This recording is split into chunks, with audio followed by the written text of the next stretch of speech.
Buenas tardes, profesores. Vamos a hacer la presentación del trabajo práctico integrador. Los integrantes de este grupo somos Marco Gallardo, Gustavo Quintana, Leonardo Martín, Marcela Pérez, Natalí Pizarro y Mauricio Vilches. Comenzando con el desarrollo de este trabajo, vamos a hacer un análisis de la diferencia entre política de Estado y de gobierno. Este vez toma una definición de Thomas Day de lo que es la política pública. Dice que es todo aquello que el gobierno decide hacer o no hacer. La política pública, entonces, analiza el fenómeno del gobierno decidiendo.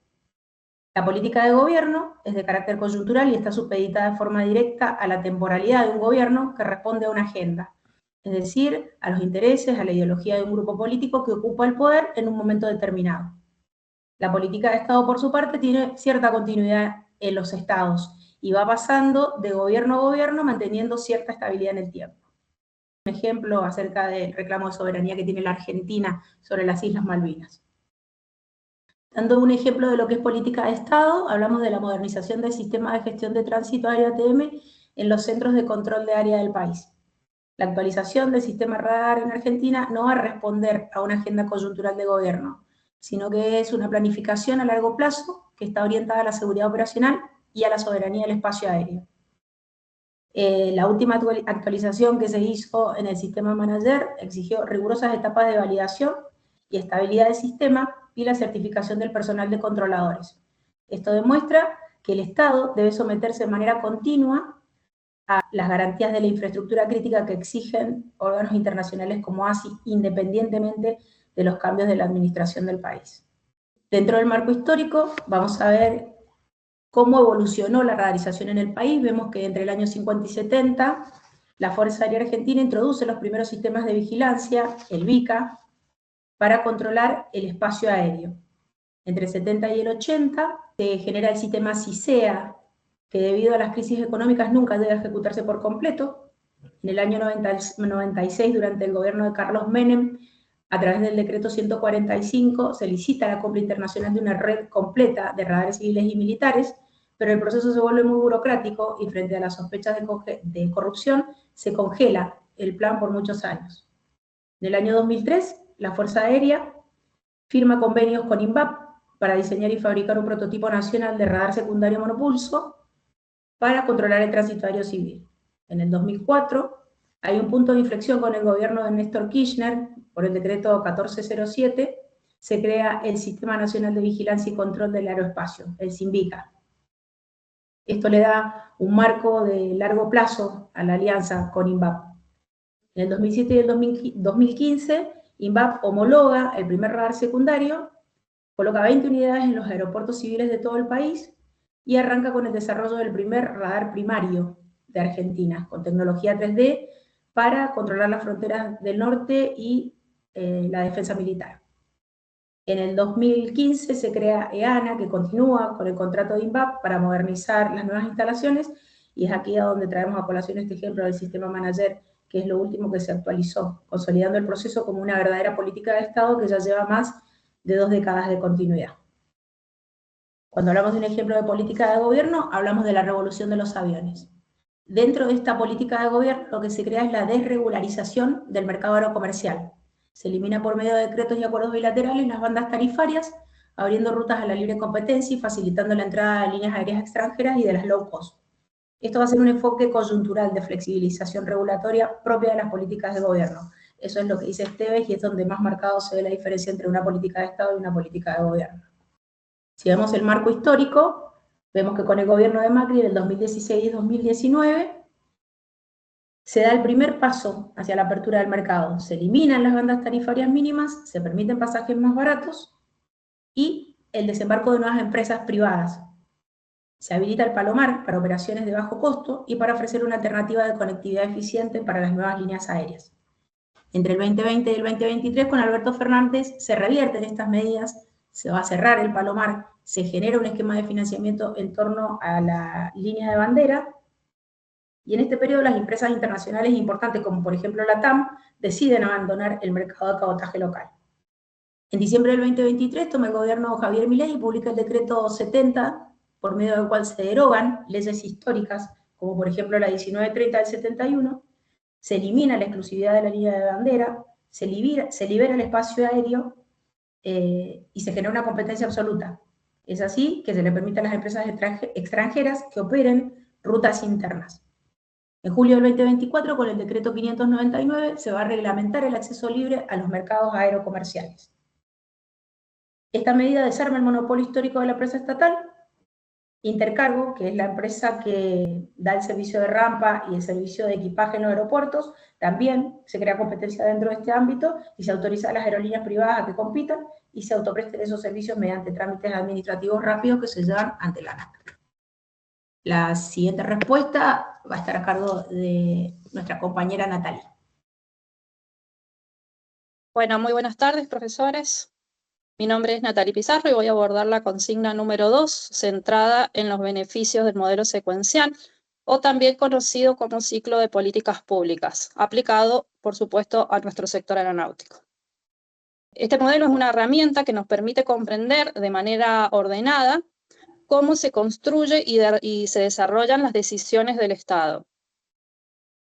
El proceso comienza con la participación de distintos actores que involucrados, como vemos en esta filmina, que pueden ser las aerolíneas comerciales, los gremios, los aeroclubes y también los organismos reguladores, donde cada uno de ellos va a aportar las necesidades, las demandas y también las perspectivas diferentes que pueden llegar a tener. Toda esta información ingresa al ciclo de las políticas públicas, donde se identifican los problemas, se analizan las alternativas y se diseñan las soluciones y evalúan los resultados. Tal como señala el doctor Alejandro Esteves del video del INAP, nos dice que las políticas públicas o el ciclo de políticas públicas es una herramienta de alto poder descriptivo que nos permite poder entender de una manera rápida y sencilla la política pública en la cual estemos trabajando. Estudia su proceso y es secuencial porque hay etapas que se cumplen justamente en cierta secuencia. Bueno, con respecto a los beneficios del ciclo de políticas públicas, a mí me pareció oportuno diferenciarlo en dos partes. Por un lado, tenemos los beneficios que aportan sus características más importantes a nuestro entender, y por otro lado, los beneficios que aporta cada una de las etapas de este modelo. Con respecto a las características propiamente dichas, decimos que el modelo es altamente descriptivo y explicativo. ¿Qué quiere decir con esto?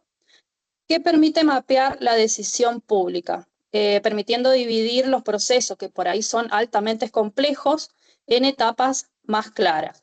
Bueno, aquí es donde vemos el primer beneficio, ya que en un sector de tanta densidad técnica y normativa como es el nuestro, donde coexisten intereses contrapuestos, como ya lo dije, aerolíneas, aeroclubes, aviación general, el ente regulador, por ahí es necesario utilizar este proceso para llegar a una decisión más clara.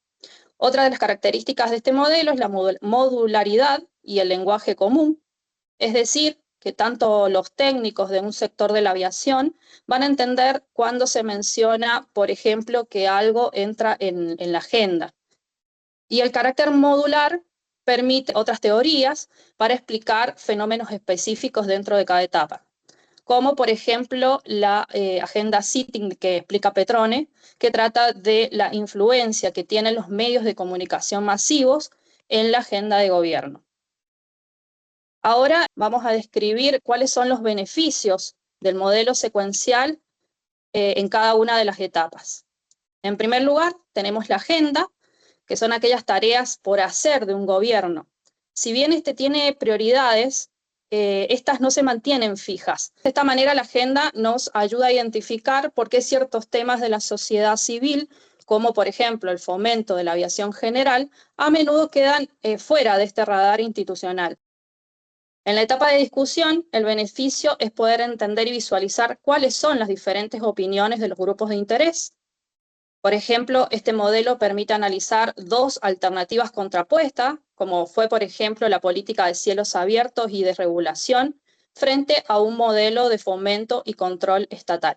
En la etapa de decisión, el ciclo es vital porque identifica el momento exacto en que una discusión se materializa.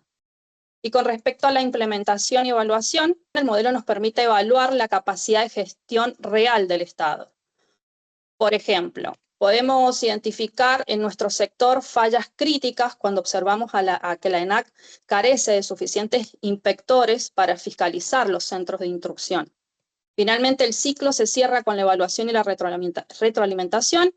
Este paso es fundamental para que las acciones del Estado no sean inconexas y se puedan evaluar. Por ejemplo, el impacto real de las tarifas de las low cost en la conectividad federal debe servir para ajustar los subsidios o las rutas en el siguiente ciclo de planificación.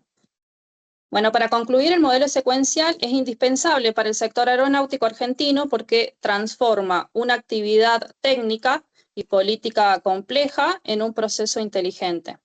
Entender estos ciclos es la única garantía para que la aviación deje de ser una táctica de gobierno transitoria y se consolide como una verdadera política de Estado que asegure la integración de nuestro extenso territorio. En esta presentación vamos a analizar el sector aeronáutico desde una perspectiva que desafía la visión tradicional en la gestión estatal. Vamos a explorar la no decisión como política pública, basándonos en los aportes de Alejandro Estebel y el modelo secuencial. Cómo vemos a la aviación y lo que el Estado elige no hacer es tan determinante como lo que efectivamente ejecuta. El no hacer como acto de poder. Partimos de una premisa fundamental, la iniciación de la no neutralidad en el tablero del poder. No mover una pieza es una elección estratégica según la fuente. La no decisión es un acto de poder deliberado que tiene consecuencias reales en la distribución del recurso y privilegio. Aquí es donde vemos la tensión entre la racionalidad política, que busca preservar el poder, y la racionalidad política, que es el diseño técnico. A menudo medimos el éxito de un gobierno por sus leyes, pero académicamente también debemos medirlo por su capacidad de mantener temas fuera de lo que sería la agenda pública. Si un conflicto no llega a la agenda, el Estado evita costos políticos de procesarlo, y el éxito en este caso es que no había un problema oficialmente publicado. El modelo secuencial y la agenda. Para entender esto, usamos el modelo secuencial, aunque el ciclo tiene etapas de formulación, implementación y evaluación. La no decisión opera con mayor fuerza en la etapa de agenda. Cuando el gobierno elige no incluir problemas como crisis en algún aeroclub o en algún aeropuerto, ejerce poder sobre ese conflicto para que no sea procesado y evitar así la necesidad de asignar presupuesto o realizar reformas en las directivas, leyes o normas que vaya a publicar. Mecanismo del congelamiento. ¿Cómo funciona esto en la práctica? Al ignorar un tema, el Estado congela en la agenda, no hay política ni presupuesto, los actores demandantes, ya sean los pilotos o los usuarios, no logran escalar su presión hacia la decisión pública y el conflicto se dispara por agotamiento. Modernización de la normativa. Bueno, un ejemplo de la postergación de la modernización de la normativa: en muchos contextos las leyes de aviación comercial están obsoletas frente a los estándares internacionales. El fundamento secuencial: el Estado elige no actualizar para evitar enfrentar a gremios o actores tradicionales que se benefician del status quo. Aquí la inacción protege intereses establecidos bajo excusa de la complejidad técnica. El segundo ejemplo es la omisión de infraestructura descentralizada. Al no asignar planes de desarrollo a aeropuertos del interior, el gobierno decide no ver la falta de conectividad federal como un problema prioritario. No es solo falta de dinero, es una decisión para mantener el flujo de recursos en el centro, como hub en Buenos Aires. Al no invertir en la periferia, el Estado evita riesgo de perder el control del sistema aéreo. Como conclusión, Esteve nos enseña que la no decisión es una estrategia de gestión de poder. En el sector aeronáutico, el gobierno la utiliza para evitar costos políticos de la reforma y prever el control centralizado. El éxito gubernamental aquí se mide por impedir que la presión de los pasajeros o provincia escale hacia una decisión que combinara la distribución actual en privilegio del sector. Ahora va a seguir Gustavo Quintana. Bien, el caso de estudio es cielos abiertos y el cambio en la agenda pública. Antes que nada, buenas tardes. La presente exposición aborda el fenómeno de la reconfiguración regulatoria del mercado aéreo comercial argentino, y el objeto de estudio se centra en la transición del modelo de soberanía estatal protegido hacia el modelo de cielos abiertos introducido por el decreto 70-2023. Para comprender la magnitud de esta reforma, debemos analizar la pendularidad histórica en la política aeronáutica a través de tres grandes hitos. El primero sería el modelo estatista, que surge allá por el año 1945 al 1955, posterior a la Segunda Guerra Mundial, donde nace la aviación civil, y posterior se da la creación de la línea de bandera en el año 1950. Como segundo hito, es la firma de la Ley 19.030 en el año 1971, la cual blindó el mercado y le entregó un beneficio de exclusividad a la empresa de bandera, tanto en prioridad de rutas aéreas, como así también en regular en forma más rígida las frecuencias y el establecimiento de bandas tarifarias. Aunque en los 90, en la época del menemismo, con el sistema de privatizaciones logró ser alcanzada. Y como tercer hito, viene a ser la alternancia entre la reestatización de la empresa en el año 2008 con la presidencia de Cristina y la llamada revolución de los aviones, que surgió entre el periodo 2015 y el 2019, que introdujo el modelo low cost mediante la flexibilización de las tarifas y la apertura del comercio. En cuanto al decreto de necesidad de urgencia, el 70-2023 opera como la piedra angular de la desregularización al modificar en forma sustancial el Código Aeronáutico. El DNO introduce formalmente los principios de la libre competencia y la desregularización tarifaria, eliminando las restricciones de acceso al mercado. En cuanto al decreto 599, viene a ser el pilar operativo que desarticula tres fases principalmente. En primer lugar, establece la transparencia y la digitalización de slot y los usos horarios. En un segundo lugar, decreta la apertura del mercado rompiendo el monopolio de intercargo. Y como tercer lugar, viene a ser la flexibilizar la aviación menor mediante la desburocratización de algunos temas para fomentar la conectividad regional no troncal. En conclusión, el análisis nos demuestra que la agenda pública nunca es neutra. El antiguo paradigma de la soberanía nacional fue reemplazado por un paradigma de eficiencia de mercado, donde la conectividad federal queda subordinada a la viabilidad económica y algunos efectos del mercado, a las variables macroeconómicas, como por ejemplo los altos costos dolarizados contra los ingresos especificados, y la importancia de la capacidad institucional para garantizar el entorno de una competencia genuina, sin desamparar las rutas de baja densidad. Le doy el pase a mi compañero Marcos Gallardo. Bueno, de esta diapositiva voy a analizar cómo las políticas públicas han modificado el rol de la aviación civil y cómo hay un cambio de prioridades de acuerdo al gobierno de turno. Me quiero centrar en lo que es la aviación general, entendiendo como aviación general a todo vuelo no regular y comercial, y mencionando lo que son los aeroclubes, los taxis aéreos, lo que son la aviación ejecutiva. Y el foco lo vamos a hacer justamente en lo que es el aeroclub. Los aeroclubes en la década de 1940 y 1950 van a tener un gran apoyo del Estado, donde van a contar con subsidio de combustible, le va a permitir préstamos para poder comprar aeronaves, lo que va a hacer que la flota aeronáutica de los aeroclubes tenga un incremento, transformando así a Argentina en una de las redes más grandes del mundo, o más importante, a nivel aeroclubes.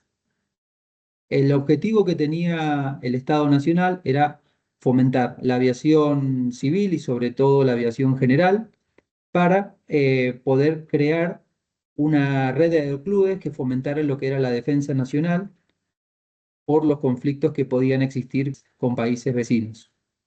Estos beneficios que recibían los aeroclubes con el tiempo se fue desgastando y el Estado fue cambiando el foco en lo que es las prioridades. Las prioridades se van a focalizar en este tiempo, en lo que va a ser posterior al 2001, en lo que es la aviación de trabajo, el trabajo aéreo como agrícola, como extinción de incendio, como lucha antigranizo, y va a dejar de lado el apoyo que tenía en los aeroclubes. Esto va a crear una crisis en la aviación general, sobre todo en la parte de aeroclubes, en donde el parque aeronáutico se va a envejecer, donde se va a producir un efecto tijera, que los costos operativos van a estar dados en dólares, pero los ingresos van a estar en pesos. La aparición de la tecnología, por ejemplo, como los drones, donde trabajos aéreos que antes hacían los aeroclubes van a ser reemplazados por los drones y va a dejar en crisis a este sector. Esto nos demuestra cómo las políticas públicas aplicadas al sector aeronáutico van dependiendo justamente del foco de los estados y de los contextos, tanto internacionales como nacionales. Ahora le voy a ceder la palabra a mi compañero Leo. Bueno, muchas gracias. Buenas tardes, profesores. Para comenzar, debemos entender que el análisis de la política pública nos demuestra que todo no funciona como un ciclo armónico ni lineal. Como plantea el doctor Esteves en el video analizado, en su proceso hay avance, retroceso y áreas grises, donde el verdadero desafío no es solo decidir bien, sino gestionar bien. Esta dinámica genera tensiones debido a tres grandes factores que la teoría analiza.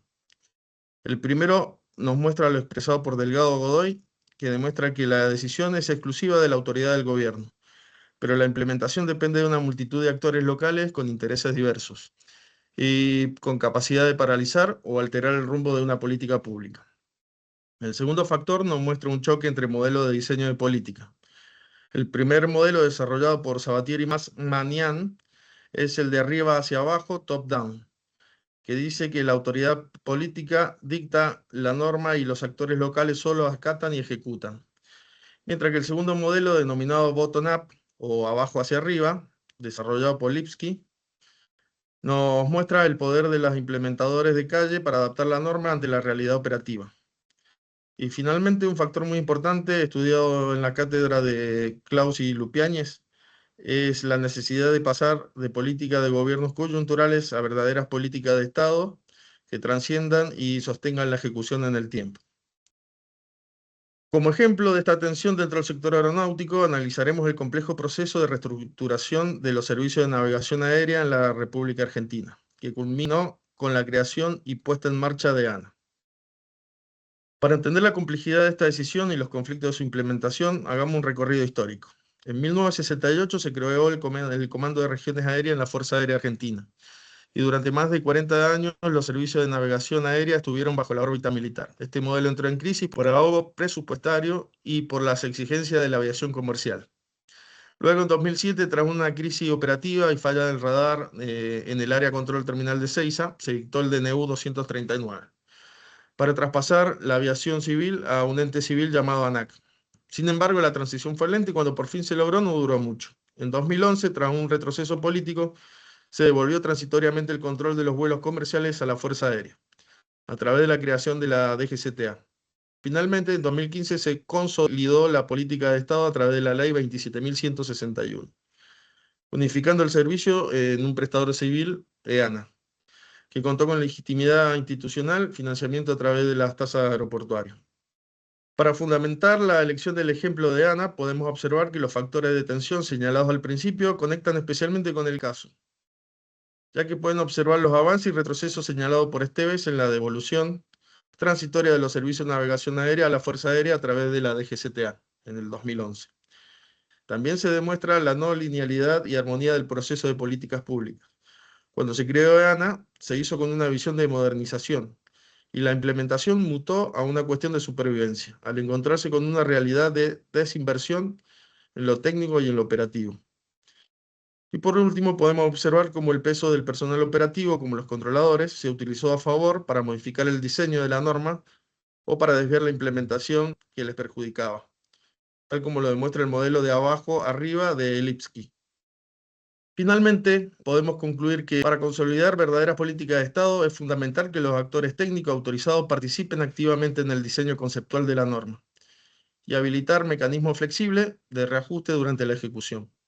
Es en este equilibrio entre la firmeza de la decisión, el diseño participativo, la plasticidad de la implementación y la evaluación permanente, donde radica la verdadera capacidad del Estado para dar soluciones sostenibles a sus problemas públicos. Bueno, muchas gracias.